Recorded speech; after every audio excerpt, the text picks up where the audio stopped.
আসসালামু আলাইকুম viewers, welcome back to my channel Taiba recipe and blog. বরাবরের মতো আবারও হাজির হয়েছে নতুন আরেকটি ভিডিও নিয়ে। তো ভিডিওটা আজকে কি বলে শুরু করব ভেবে পাচ্ছি না। ইদানিং দেখা যায় সোশ্যাল মিডিয়াতে আমরা যে ভিডিওগুলো দেখি সেগুলো আসলে দেখে নিজেকে সামলাতে পারি না। কিছু কিছু বিষয় মানে এমন অবস্থা থাকে যেগুলো একদম আমাদের মানে হৃদয়ে লেগে থাকার মতো। দুদিন যাবত একটা ভিডিও খুব বেশি ভাইরাল হচ্ছে, আর ভিডিওটা মনে হয় এটা কোন পর্যায়ে যাবে সেটা জানি না। তবে দেখে আমি তো ভিডিওটা পুরো দেখে সহ্য করতে পারিনি। মোটামুটি অল্প একটু ভিডিও দেখে যখন বুঝতে পেরেছি যে বাচ্চাটার উপরে মানসিক নির্যাতন চলছে, তখন আমি ভিডিওটা আর সহ্য করতে পারিনি। ভিডিওটা আমি স্কিপ করে গিয়েছি। যেমন কিছুদিন আগে ছোট একটা বাচ্চা, তার মা বাচ্চাটাকে রেখে বাহিরে গিয়েছে, আর বাচ্চাটার মাও হয়তো বুঝতে পেরেছে ফ্যামিলির কেউ হয়তো বাচ্চাটাকে ভালোভাবে নিচ্ছে না বা দেখছে না। তো সে আবার তার মোবাইলের ভিডিও রেকর্ডটা চালু করে গিয়েছে।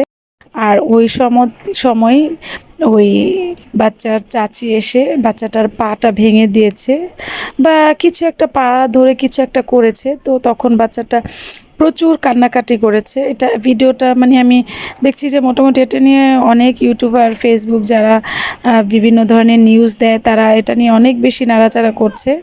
বিষয়টা দেখে আসলে মানে সহ্য হলো না। আমরা কোন যুগে আছি?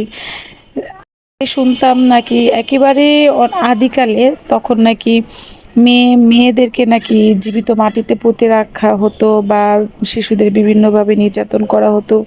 এইগুলো যে এখন আমরা আমাদের চোখের সামনে দেখতে পাবো, এটা কোনোদিনও মানে ভাবতে পারি না। আর হয়তো সোশ্যাল মিডিয়ার যুগ, সবার হাতেই ফোন থাকে, হয়তো কোনো ঘটনাগুলো আমরা খুব সহজেই আমাদের চোখের সামনে দেখতে পাই। এই ঘটনাগুলো হয়তো অগোচরে এরকম হয়েই যেত বা হয়তো কোনো মাধ্যম ছিল না জানার। আর এখন সবার হাতেই মোবাইল, সবাই মোটামুটি সব ধরনের খবরগুলো জানতে পারে তাৎক্ষণিকভাবে। সেজন্য হয়তো আসলে কি হচ্ছে বা কাদের সাথে হচ্ছে, কেন হচ্ছে, সব ঘটনাগুলো আমরা জানতে পারি। তবে একেবারেই হৃদয় বিদারক ঘটনা। এত ছোট একটা বাচ্চাটা হয়তো ১ মাসও হবে না। আমার মনে হয় আমি যতটুকু দেখলাম ২৫ দিনের না ২৬ দিনের এরকম বাচ্চাটার বয়স হবে, বা হয়তো এর চাইতে আরেকটু বেশি কম হতে পারে। একেবারেই ছোট একটা বাচ্চা। কিভাবে একটা মেয়ে বা একটা নারী বা একটা মা, সেও যে কাজটা করেছে, সে হয়তো একটা নারী বা একটা মা, সে কিভাবে পারলো এই কাজটা করতে? আসলে আমার মাথায় ধরে না। মানুষের সাথে মানুষের যতই শত্রুতা থাকুক, এত ছোট একটা শিশুকে দিয়ে সে কিভাবে প্রতিশোধ নিতে চাইলো, বা এটা তার মাথার মধ্যে কিভাবে আসলো? সেও তো হয়তো কোনো সন্তানের মা। মানে আমি আমার সন্তান হওয়ার পরে আমি বাচ্চাদের প্রতি এতটা বেশি আরও দুর্বল হয়ে গিয়েছি। এমনিতেই আমি ছোট বাচ্চাদের অনেক বেশি ভালোবাসি।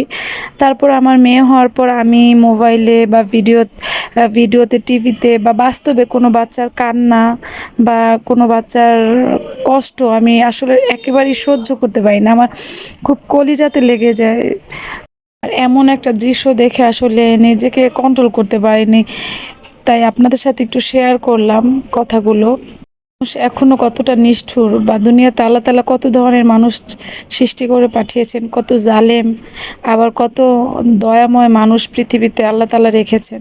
না, বাচ্চাটার জন্য যেই সরকারবাদী পক্ষ হয়ে যে মামলা করেছে, আমি এবার লাস্ট ভিডিওতে দেখলাম একটা পুলিশ ওই বাচ্চাটা, যেহেতু বাচ্চাটা নাবালক, একেবারেই শিশু, সে কিচ্ছু কথা বলতে পারে না, তাই তার হয়ে সরকার বাদী হয়ে কেসটা করা হয়েছে। এখন বাবা মা হয়তো কোনোভাবে হ্যারাসমেন্ট হচ্ছে যেন বিষয়টা বেশি দূর না করে। এটা হয়তো তাদের ফ্যামিলিগত কোনো ব্যাপার হতে পারে।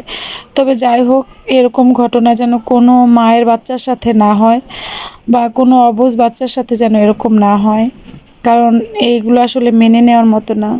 আল্লাহ তাআলা প্রত্যেকটা মায়ের সন্তানকে সুস্থ রাখুক, ভালো রাখুক, এটাই সবসময় দোয়া করি। আর আল্লাহ তাআলা যেন আমার বাচ্চাকেও সবসময় ভালো রাখে, এটাও আল্লাহর কাছে প্রার্থনা করি। তো যাই হোক, আজকে এমনিতেই আপনাদের সাথে এই টুকটাক কথাগুলো শেয়ার করলাম। তো সবাই ভালো থাকবেন। আজকের ভিডিওটা এ পর্যন্ত। আসসালামু আলাইকুম।